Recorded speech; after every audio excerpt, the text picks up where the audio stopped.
গোবর দ্বারা লেপা জমিনে নামাজ পড়া দুরুস্ত হবে কি?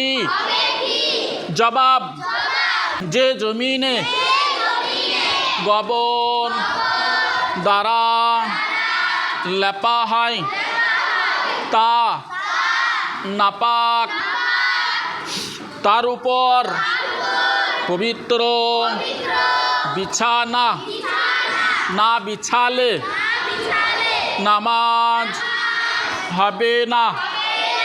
তবে লেপা গোবর ভালোভাবে শুকিয়ে গেলে তার উপর এমনকি ভিজে কাপড় বিছিয়ে নামাজ আদায় করাও জায়েজ।